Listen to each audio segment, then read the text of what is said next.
디스패치 언급한 백창주 대표 누구? 백창주 대표가 화제가 되고 있다.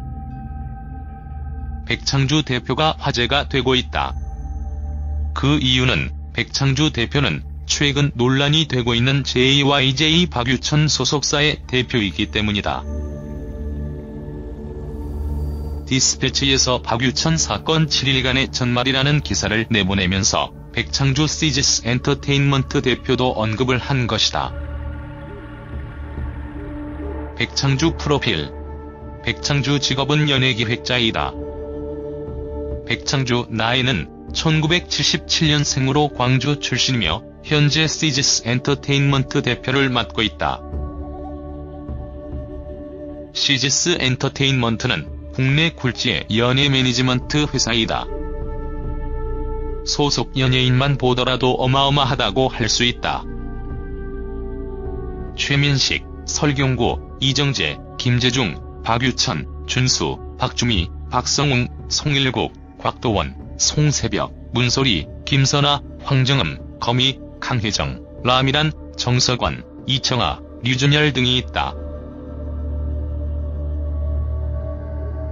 디스패치에서는 백창주 아버지에 대한 언급도 했다. 과거 양은이파 핵심 간부 출신이라고 언급을 했다. 백창주 대표는 과거에도 큰 유명세를 탄 적이 있다. 그 이유는 런닝맨으로 큰 인기를 끌고 있는 송지효와 열애를 한 적이 있기 때문이다. 송지효 백창주가 함께 있는 사진이 언론을 통하여 공개가 된 적이 있으며 이것이 큰 화제가 되었기 때문이다. 또한 송지효의 연관 검색어에 항상 전 남자친구 백창주 대표의 이름이 언급되고 있기 때문이다. 백창주 대표의 사진과 과거 송지효와 사귈 때의 모습 등은 쉽게 찾을 수 있으니 사진을 찾고 있는 분들이라면 직접 찾아보는 것이 좋을 것 같다. 백창주 대표의 책임론. 박유천 사건을 통하여 백창주 대표의 책임론도 불거지고 있는 상태이다. 일단 소속 연예인을 제대로 관리하지 못한 것은 박유천 본인의 책임도 있지만 소속사의 책임도 없다고 할 수 없기 때문이다. 그리고 박유천 사건이 언론에 보도되기 이전에 약 일주일 동안 고소인 A양씨와 피해 보상 부분에 논의를 했다고 하는데 이 과정에서 제대로 해결이 되지 못했기 때문이다.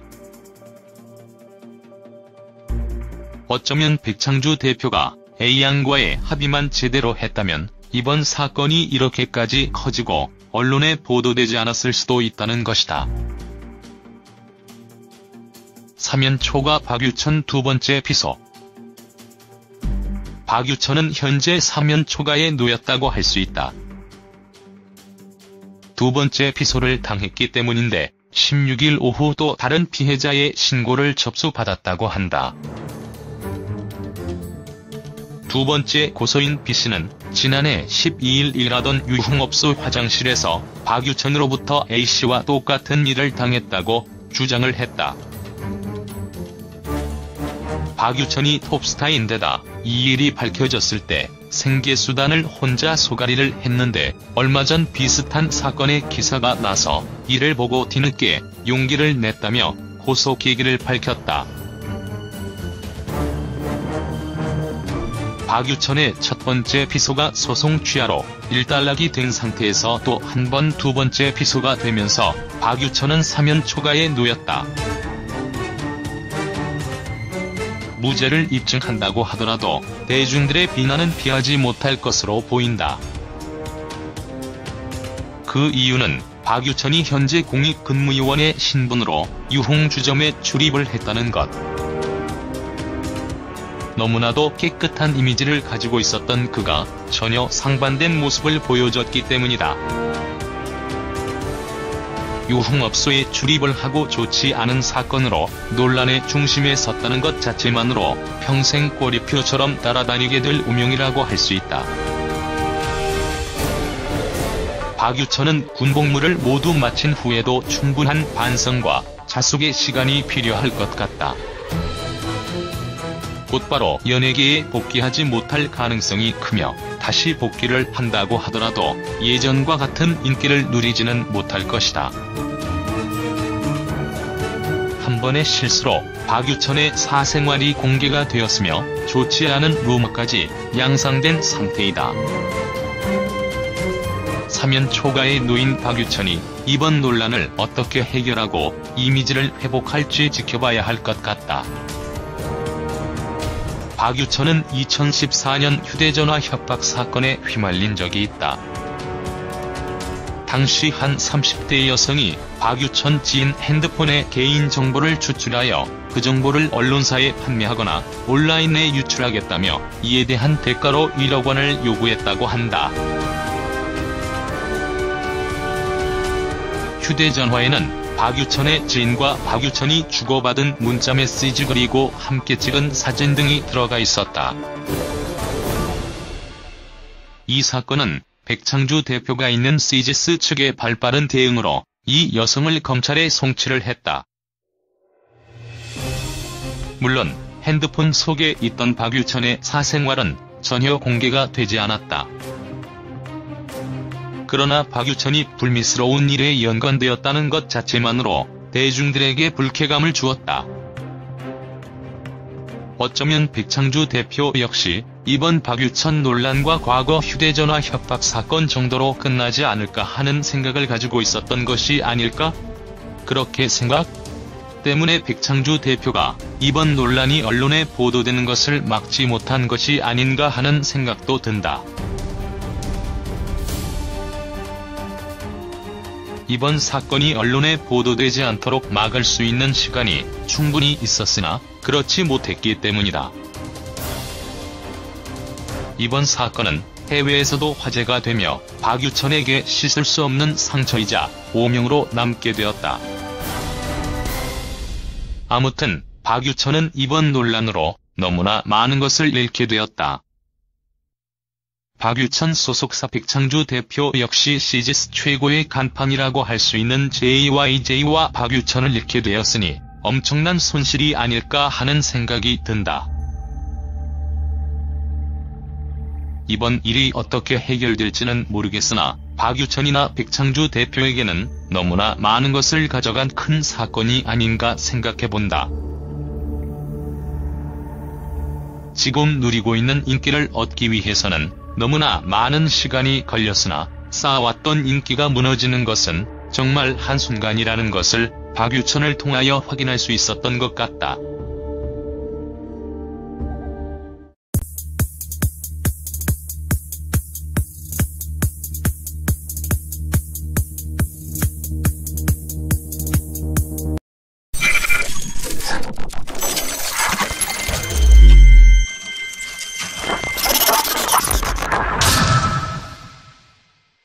디스패치에 언급한 백창주 대표 누구?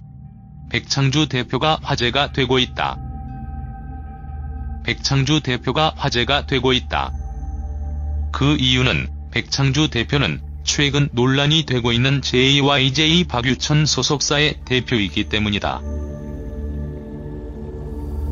디스패치에서 박유천 사건 7일간의 전말이라는 기사를 내보내면서 백창주 시지스 엔터테인먼트 대표도 언급을 한 것이다.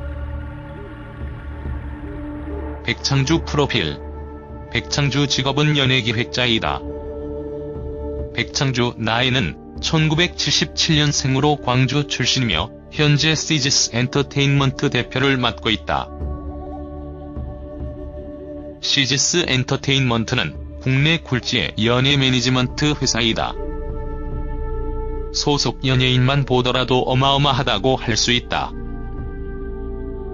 최민식, 설경구, 이정재, 김재중, 박유천, 준수, 박주미, 박성웅, 송일국, 곽도원, 송새벽, 문소리, 김선아, 황정음, 거미, 강혜정, 라미란, 정석원, 이청아, 류준열 등이 있다. 디스패치에서는 백창주 아버지에 대한 언급도 했다. 과거 양은이파 핵심 간부 출신이라고 언급을 했다. 백창주 대표는 과거에도 큰 유명세를 탄 적이 있다. 그 이유는 런닝맨으로 큰 인기를 끌고 있는 송지효와 열애를 한 적이 있기 때문이다. 송지효 백창주가 함께 있는 사진이 언론을 통하여 공개가 된 적이 있으며 이것이 큰 화제가 되었기 때문이다. 또한 송지효의 연관 검색어에 항상 전 남자친구 백창주 대표의 이름이 언급되고 있기 때문이다. 백창주 대표의 사진과 과거 송지효와 사귈 때의 모습 등은 쉽게 찾을 수 있으니 사진을 찾고 있는 분들이라면 직접 찾아보는 것이 좋을 것 같다. 백창주 대표의 책임론. 박유천 사건을 통하여 백창주 대표의 책임론도 불거지고 있는 상태이다. 일단 소속 연예인을 제대로 관리하지 못한 것은 박유천 본인의 책임도 있지만 소속사의 책임도 없다고 할 수 없기 때문이다. 그리고 박유천 사건이 언론의 보도를 입증한다고 하더라도 대중들의 비난은 피하지 못할 것으로 보인다.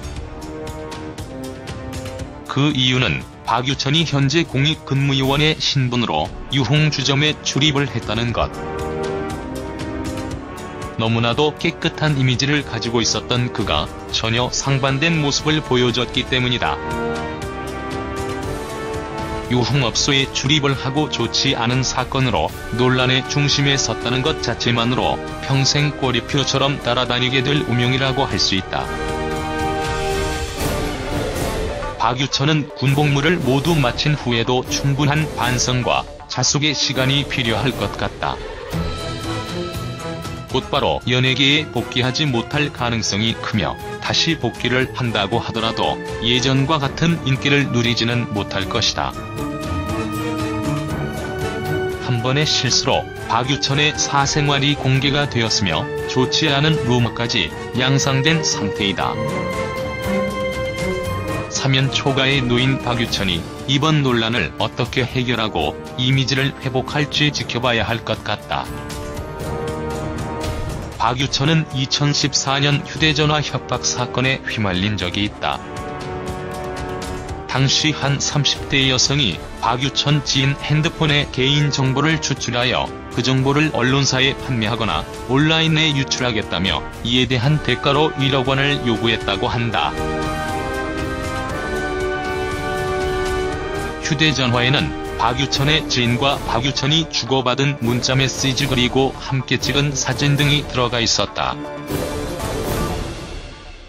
이 사건은 백창주 대표가 있는 CGS 측의 발빠른 대응으로 이 여성을 검찰에 송치를 했다. 물론 핸드폰 속에 있던 박유천의 사생활은 전혀 공개가 되지 않았다. 그러나 박유천이 불미스러운 일에 연관되었다는 것 자체만으로 대중들에게 불쾌감을 주었다. 어쩌면 백창주 대표 역시 이번 박유천 논란과 과거 휴대전화 협박 사건 정도로 끝나지 않을까 하는 생각을 가지고 있었던 것이 아닐까? 그렇게 생각? 때문에 백창주 대표가 이번 논란이 언론에 보도되는 것을 막지 못한 것이 아닌가 하는 생각도 든다. 이번 사건이 언론에 보도되지 않도록 막을 수 있는 시간이 충분히 있었으나 그렇지 못했기 때문이다. 이번 사건은 해외에서도 화제가 되며 박유천에게 씻을 수 없는 상처이자 오명으로 남게 되었다. 보도되기 이전에 약 일주일 동안 고소인 A양씨와 피해 보상 부분에 논의를 했다고 하는데 이 과정에서 제대로 해결이 되지 못했기 때문이다. 어쩌면 백창주 대표가 A양과의 합의만 제대로 했다면 이번 사건이 이렇게까지 커지고 언론에 보도되지 않았을 수도 있다는 것이다. 사면 초과 박유천 두 번째 피소. 박유천은 현재 사면 초과에 놓였다고 할 수 있다. 두 번째 피소를 당했기 때문인데 16일 오후 또 다른 피해자의 신고를 접수받았다고 한다. 두 번째 고소인 B씨는 지난해 12일 일하던 유흥업소 화장실에서 박유천으로부터 A씨와 똑같은 일을 당했다고 주장을 했다. 박유천이 톱스타인데다 이 일이 밝혀졌을 때 생계수단을 혼자 소가리를 했는데 얼마 전 비슷한 사건의 기사가 나서 이를 보고 뒤늦게 용기를 냈다며 고소 계기를 밝혔다. 박유천의 첫 번째 피소가 소송 취하로 일단락이 된 상태에서 또 한 번 두 번째 피소가 되면서 박유천은 사면 초가에 놓였다. 무죄